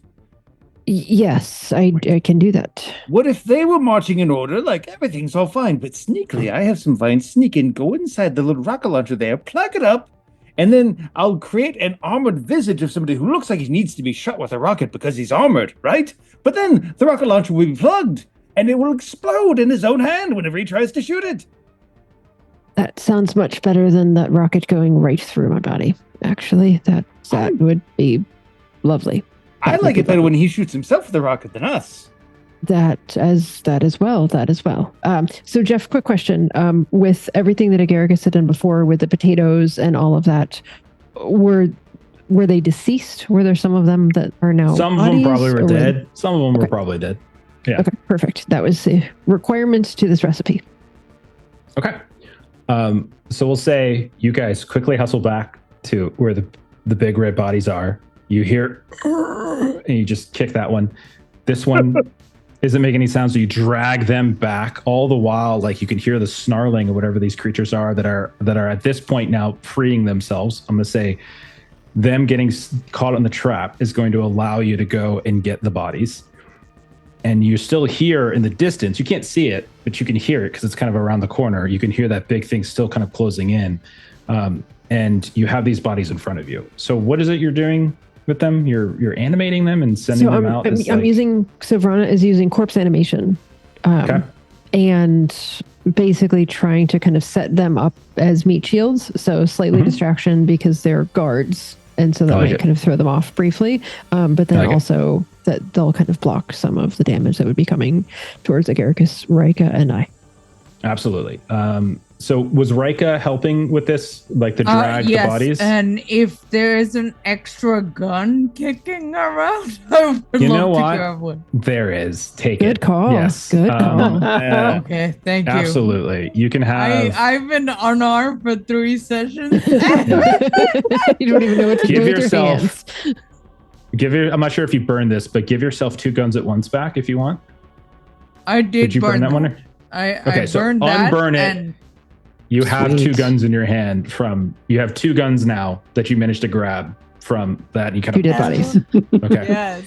And then we'll say each of Best. you drags a body back. And you have 3 bodies to play with. All right. So Vrana, you're trying to do 3 bodies now. It's going to be a tracked outcome. So you're going to try to raise all of them. You're going to want to spend power. If you can kind of get enough power generated, you can get, that's going to determine how many you can animate, we'll say. Okay, so I'm trying to see if there's anything other than I would say corpse animation and then access to occult tomes, I would say, would probably be the 2 things that's helping me with this process. I don't think there's anything else. I think it's just those 2. Corpse animation. Personal memento? Is that related to your casting ability?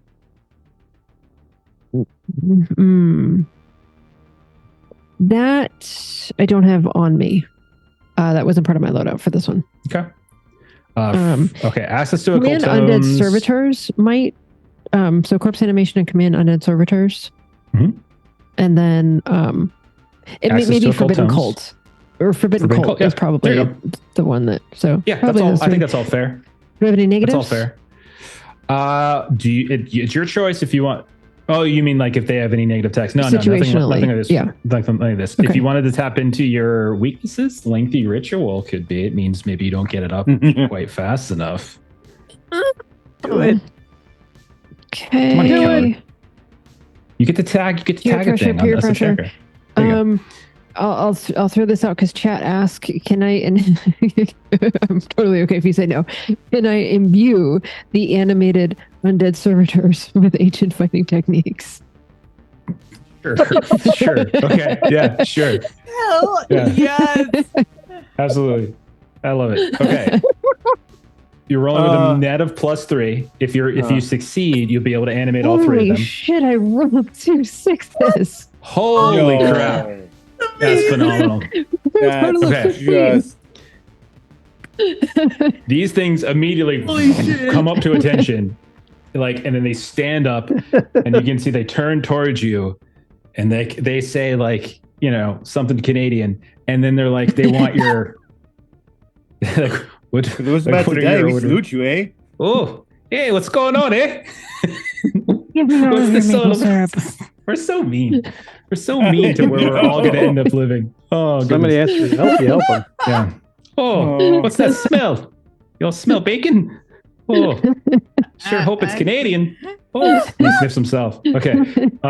Anyhow, you have animated 3 Can't of these confirm. things. Yeah, you've animated 3. Oh, They're all looking at you for orders. You can see those shadowy, weird sort of demon hound thingies have animated, and they're ripping themselves free from the trap. You hear the sounds of that thing getting closer. You look back and you can see Clover and Mallory and Ivan are coming back out from the holding cell with your target in hand. So what do you tell them to do, Verona? You just tell them to go what is it you say to them? I would say I would punch when you see the whites of their eyes or something, having them be ready to go to attack them when Okie they come dokie. closer. And so they begin marching towards the shadows and stuff like that. This one's got red eyes. What do we do? And they kind of call back. Punch. Okay. And then you could just see in the hallway now on top of your vines, these 3 undead big red people are now fighting with these shadow demon things as a massive tank is slowly approaching you guys. The good news is that it hasn't quite turned a corner, and then it can't shoot at you just yet. When it does, you guys are fucked. But you can see that Clover and Mallory and Ivan have just gotten out of the holding cell. They have you and Martel. You know there's another way out of here, back towards the freight elevator. What do you guys want to do? Hey, look who we got. Let's go. Yeah. perfect. Okay. You guys hoof it back. You get You turn around the corner, you see like the the potato brigade, where you just dragged a couple bodies around. They're like, oh, I am going to tell them on the way that I was just in the executive room. Malric, the CEO of Ironclad, was in there, and he left, and I haven't had eyes on him since. But he said he's going to take care of whatever intrusion this was, so we should keep an eye out for him. Oh, that's good intel. That's okay. Lovely. Let's go. You're at this. You no longer have your forklift, so that's gone. That's been, you sabotaged that to essentially get into the prison cell. You've got you and Martel. You know, Rika, that there are absolute batshit crazy people that are killing each other all throughout this building, including in the lobby, including everywhere. Like there's people fighting and actively. You get to this freight elevator. Okay. Do you guys just go down as far as this goes, or do you have another plan for egress here? That's what Rika's suggestion is, and she'll say to them, like, I'll try and talk us out of anything if we're caught, because I have the suit's face and I have his access card and everything. Wait. Who are you? Rika. Well, I'll explain later. Anyway, I'll try and talk us out of any situations we get into, but if that doesn't work, just start shooting. Oh, so you're new? It's Sure. Rika, Mal. It's Rika. She has the face change thing now. So, you know who doesn't have rocket launchers? Regular old crazy people. Okay, let's go down.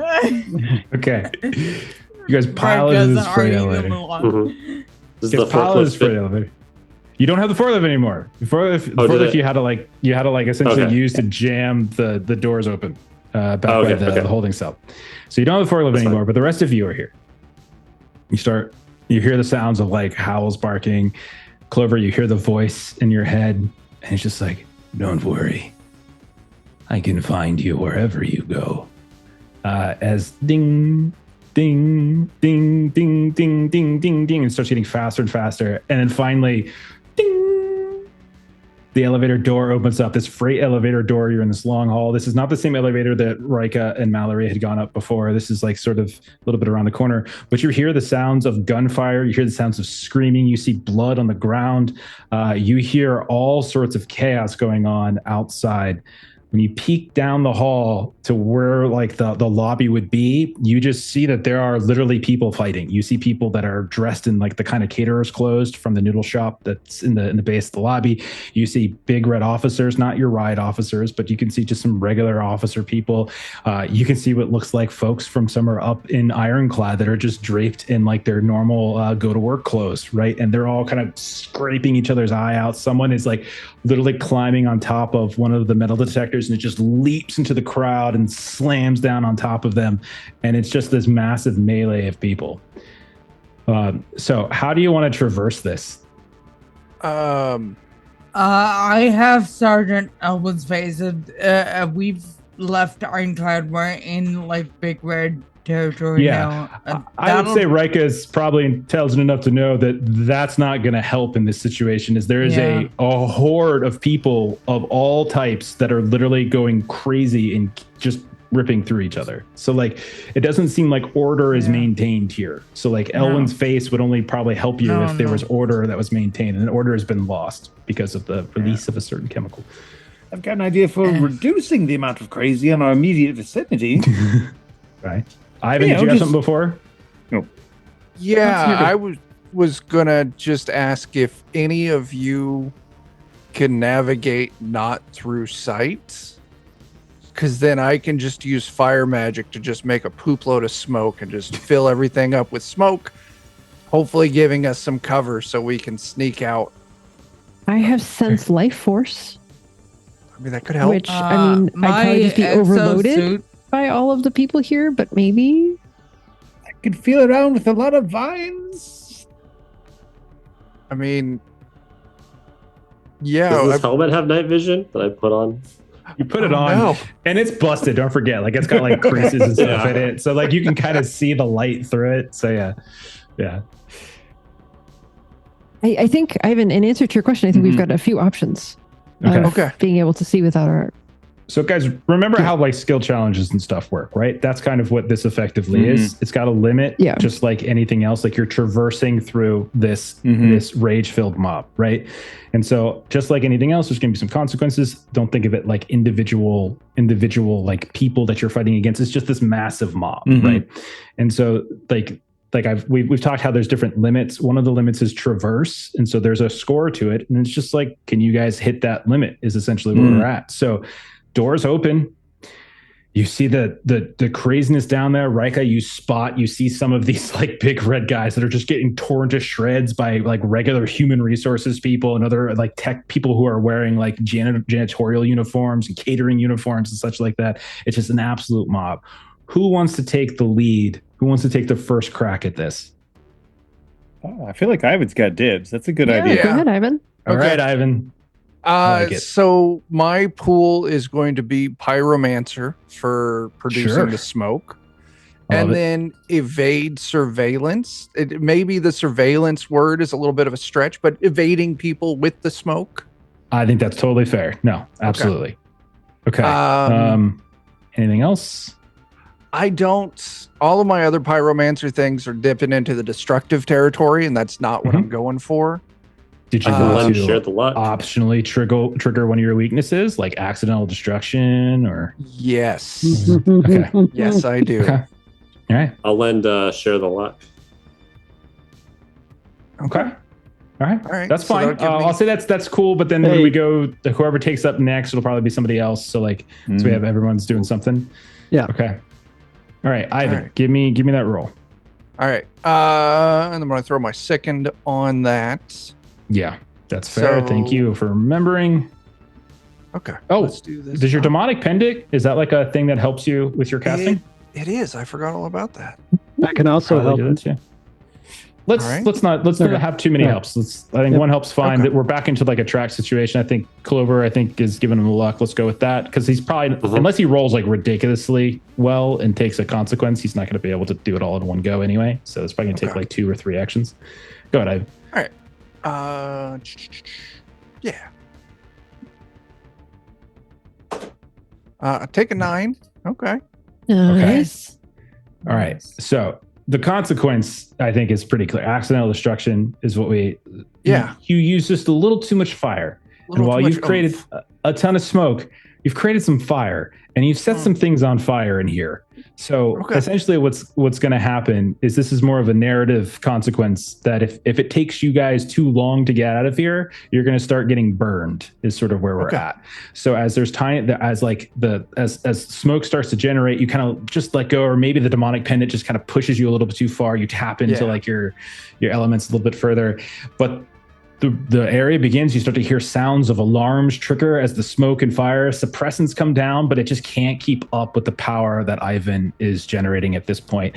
You've got 2 power, so that's going to push that traverse limit I was talking about forward 2. So consequence is already there. You guys start to slowly push out, into the sort of smoke-filled lobby. You're bumped here and there. You feel like a random scrape against your arm as someone reaches out to you. You hear a shout of someone yelling. Who's taking the next action here? I'll go next. I have a thing in mind. I'd like to.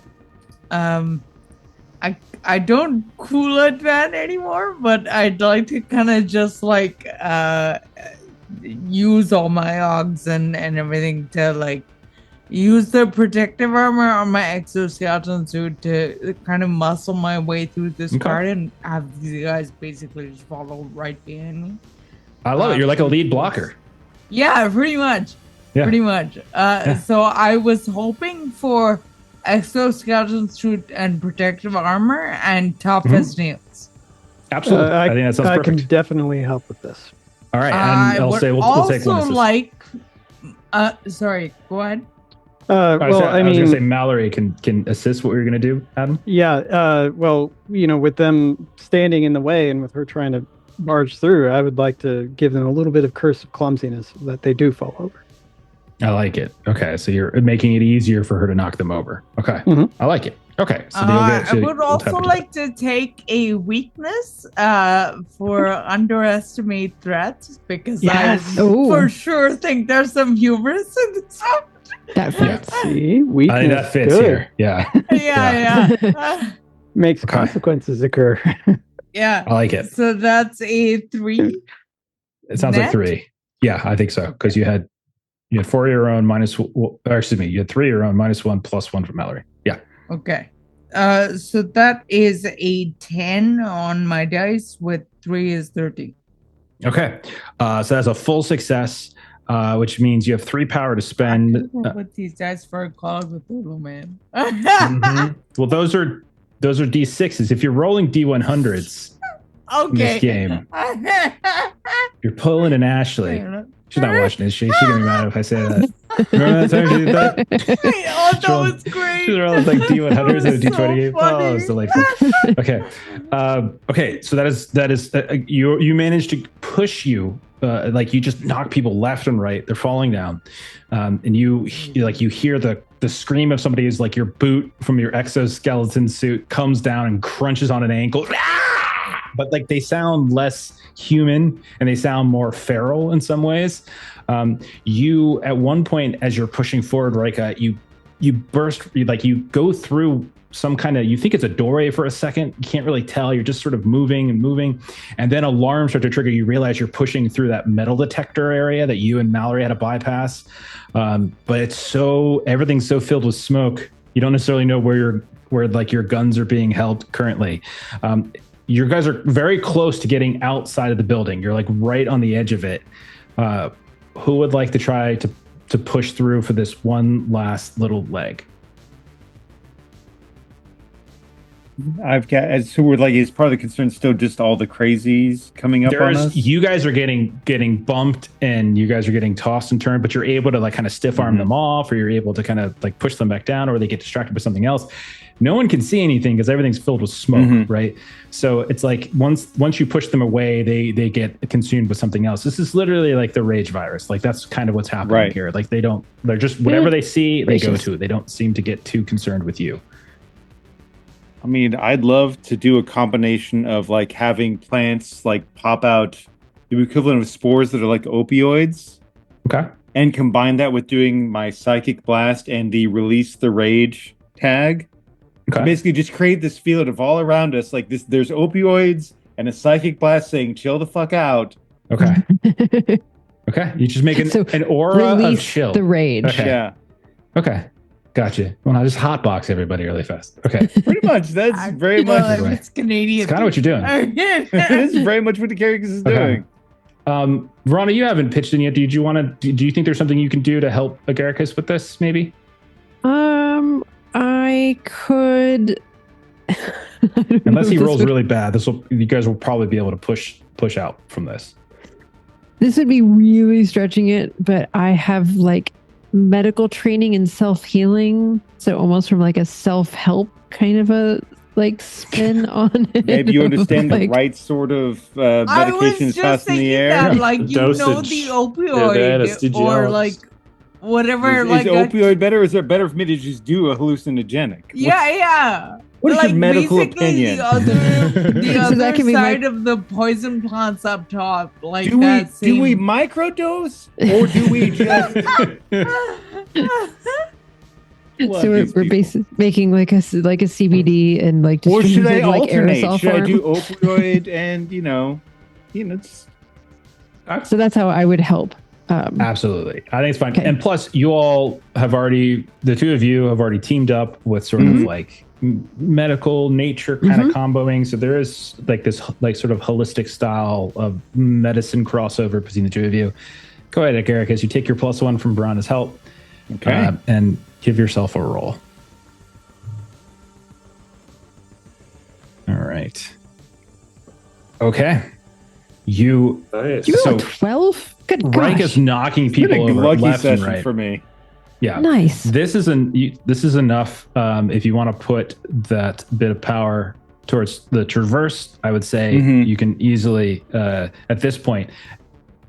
At a certain point, people stop bumping into you. Like you can see like people like they kind of come into your aura and then they just sort of fall down and then they kind of roll around on the ground kind of confused, and you can see like those of you who can kind of peek down, if you get any sight, you can see like there's this scars on their faces where like someone has like ripped through them. Some of them are missing teeth, black eyes, broken noses, but like there's this sense of confusion and disillusion as like the two competing forces are just racking hell in their brain.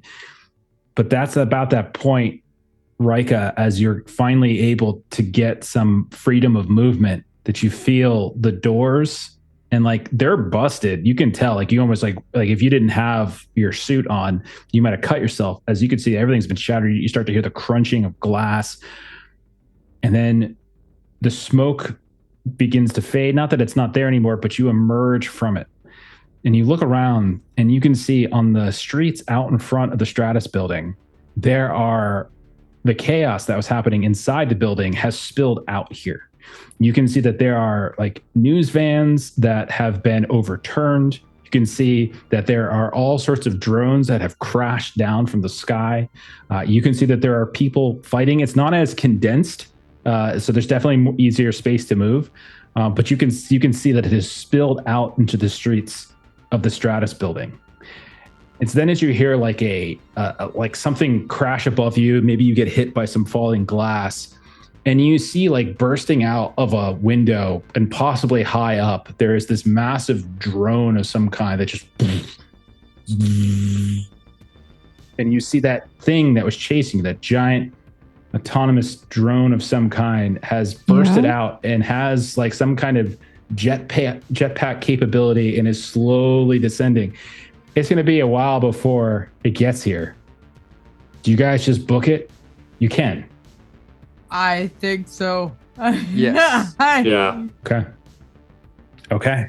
So then we'll say you guys, you've managed to create a system of smoke and a different kind of smoke, and you're able to kind of push your way from this epicenter of lunacy until you get to some of the outer blocks. You can tell that there's like the further away you get, there's still acts of like violence. You just see like a stray like a stray fight happening in an alleyway. You see someone smashing a window.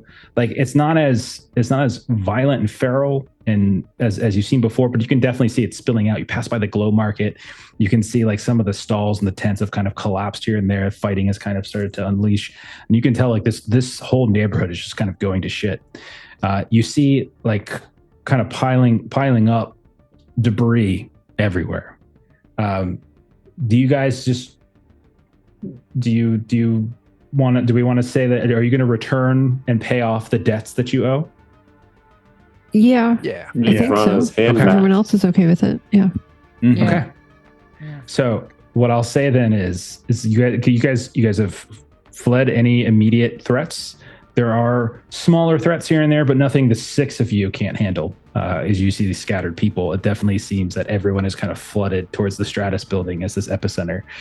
And we will say, as a way of just sort of like montaging the close of this, you guys return to where you can contact the analog and get access to the chapel once more. And you give over some of those artifacts. Now there's 4 masks, there's scrolls. Do you care at all about how you're divvying them up? I think we were appreciative of their help, so I think we would. I think my vote would be to let them take what they want. Okay. Unless I know what they do. Yeah, Mike has no skin in this part of it, Okay. so no opinion. I'm more curious about what they do than keeping them. Okay. Unless they're like really cool, and then maybe I'll keep something. Yeah, I mean, I think Clover we made a deal would be that most they. interested in seeing if any of them are weaponizable. Okay. I smuggled this out in my body, and I had to hide it from everyone. Okay. We'll say you guys make it back to the chapel. Take a breather. Don't worry about mechanical downtime. We'll do that probably next session. But you're able to kind of catch a breather, patch up some wounds, etc. They start scanning and going through some of these artifacts. Flicker, especially, you've kind of talked like Flicker and Patch and some of the other NPCs that you might have mentioned. Essentially, the one that has like the giant hole, the giant TV in their chest. Patch. That's Patch. Sorry, you guys. I don't know if you guys actually ever met Flicker. Never mind. Patch and someone did briefly. And Bug. Bug is the other one that you guys met and hid out with inside of when you guys were like hiding from Big Red. They go through and they look at them and they're kind of scanning them a bit. They go through the different masks and like you can see they're testing them. They're bringing up stuff on the screens themselves. One of them allows you to kind of like see through illusions. It's a kind of a true vision, true sight kind of thing. Another one allows you to sort of kind of fold shadows around you in a way. Another one is, so basically it helps with like various stealth components and things. One of them has to do with being like, they put it on, it's like this helmet. It's almost more like a helmet. There's a face mask and there's a back end. Only the ears stick out, but it allows you to kind of hear at long distances. And one of them has to do with like experiencing memories of the location, essentially is what it is. The scrolls, these would be if the equivalent of consumables, is the type of stuff that wouldn't necessarily, you could use one time, but they have various effects. Some of them has to do similar to Mallory's abilities with like flesh sculpting. Some of them have to do with like time dilation. Some of them have to do with like chaos, etc. So those types of things are sort of what they tell you. These are the types of things that like you could pick these up at certain times and like add them to your loadout as like a story reward in some cases. Okay, that's what you got. Very nice, very nice. Mm-hmm. Okay, so then after visiting the analog, you pay a visit to Draven Lock. Do you do that? Yeah, we got to get your hand back. Yeah. Okay. Yes. So you head over to the Verge Towers. You meet up with Draven Lock, who is honestly quite surprised to see you again, but nonetheless impressed. Takes some items that you have left, gives back over your hand, and he says to you, he asks like, what's happening at Stratus is, I assume that you're doing. Everyone's just killing each other. Yeah, a little bit. Yeah, not entirely. Huh. They were already doing that in the districts. Our stuff kind of accidentally accelerated it. Huh. All right. Well, I sure would appreciate it if you all don't come back here, because this is really going to disrupt some of the economic channels that we have spent a significant amount of time developing here. If everyone's dead, there's no one to buy things. So maybe we just let it die down. I'm okay with that. Hey, where's your little rat thing that you had with you? He got blown up a little bit. Hopefully I can bring him back. Okay. He's Deal's not a the deal. first left. He laughs at that, and then he hands Rana. You get your hand back. Deal's a deal. Did you and just seeing if he tried to use this in my absence, or if the hand was just sort of. The hell do I need with a dead, severed hand? Oh, okay. Like a back scratcher. Deal. Looks over at you, chuckles a little bit. Yeah, I got people for that. He's He's got a like deal. 20 people in the room. He's got so many people. Okay.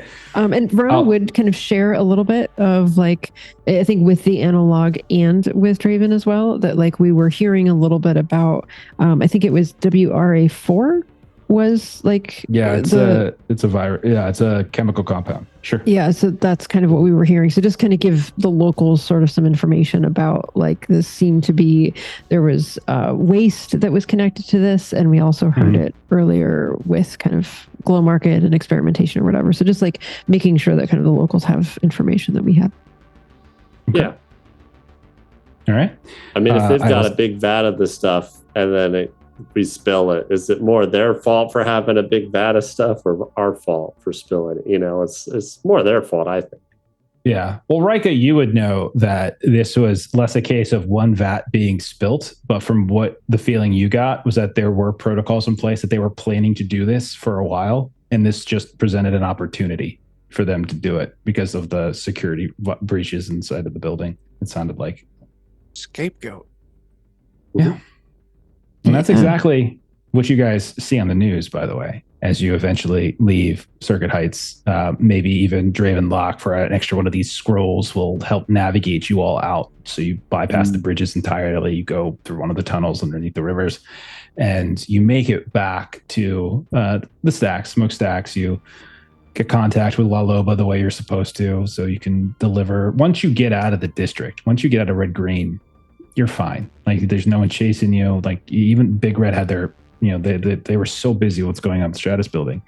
But that's what you see on the news is you see all these stories about some kind of infiltration unit. Like people are suggesting it might be some kind of, classic corporate sabotage. And had let loose some certain experimental prototypes and things that have caused an incident. Only a handful of people were injured severely. A handful of casualties, which couldn't possibly be accurate. Like there probably was a significantly high number, but that's kind of what is across all of the various news feeds over the next several days. But for now, we'll say job's done. You complete the Circuit Heights gig. You get you and Martel out, and you live too. So that's it. We'll call it there. Yay. We'll pick up next week with a new job. Yeah. Yeah. Okay. Nice. I mean, left didn't, but we can get left back, right, Ivan? Along the way, was Ian conscious enough that I could ask him what he saw? Sure, but he wouldn't tell you. So that's the one thing. Yeah. Oh, there is information. Yeah. Think of it like a Johnny Mnemonic kind of situation. He's got intel up here, and he's probably not going to just freely share that with other people, and it needs to be kind of offloaded is kind of the idea. Like he's put some stuff up here that he wants to offload. But, it doesn't mean we're not going to have that information come back at some point anyway. So Sure. Stay tuned. All right. Let's call it then for tonight. We'll pick up next time with a little bit of downtime and maybe a new gig. Maybe we'll get La Loba back on screen again too and figure out where we go next. But let's go ahead. Let's do some closing plugs and then we'll get on out of here. So let me scan. All right, Adam, you're up first. What we got going on with Cannon Otter, man? Well, we just finished the Monster Boyfriend catalog for Skin City. So that's done and in the pipeline. So almost to layout for Skin City. We're still on our way to get to launching in June for that game. But in the meantime, you can get Teenage Odyssey over at store.canonotter.com. And if you've ever wanted to relive the 90s and have all the fiction that was around it be real, then you can do that. Fantastic. Okay, and don't forget, if you're listening or watching this later, check the description. You'll find everyone's links. Next up, My Trey. What's going on? Where are you at on the internet? What are you doing? I am at Today's Games on YouTube, where I make system agnostic or multi-system content about tabletops that you should check out if you want to check out. Oh, they sent out the June license. There we go. It's very modular statement. You can put those things anywhere you go. Chuck, what you got going on with DOK or anything else you got going on, man? What's up? Yeah. What do we got? So Wednesday, we're doing Savage Rifts. Friday, we should be doing more Pathfinder. Joe, what are we doing Saturday? Saturday is going to be some Salvage Union. Yeah. You guys are going to do finishing up some downtime and then start your second mission. Yeah. Nice. So Right on. Okay. Yeah. As for us, we've got one more game this week. That's tomorrow night. We got Perils and Princesses. We started up. We did our session 0, a little bit of a prologue last week. So we're going to dive in for a full episode. Really looking forward to that. It's a very fun game. And Kipster's running it, which is really exciting because it's like the first time that most of us, I think, have played with her as GM. But then we are off for the rest of the week as we got a couple other things going on in the real life. But we will be back next Monday with more Otherscape in a full schedule like normal. We got a couple new games coming soon in February. You're going to see, what are you going to see? You're going to see Magnus Archives with Steven on alternate Fridays. You're going to see Han Cluster for a couple weeks, which is another Savage game we talked about with our old friend Tracy Sizemore of Holler fame. So we're going to be doing that a little bit on Saturdays as we take a short break from Call of Cthulhu. So when we get back, new stuff. It's going to be fun. Raids tonight. Diesel Shot, Tabletop Horrors. Thank you very much for the raid. Those of you who are watching, we appreciate you. And you who are watching this later or listening to this later, thank you so much. We're going to raid our friends over at Insomnia Night RPG. So follow that raid. Have a great rest of your night. We'll see y'all later. Bye-bye. Bye. Bye.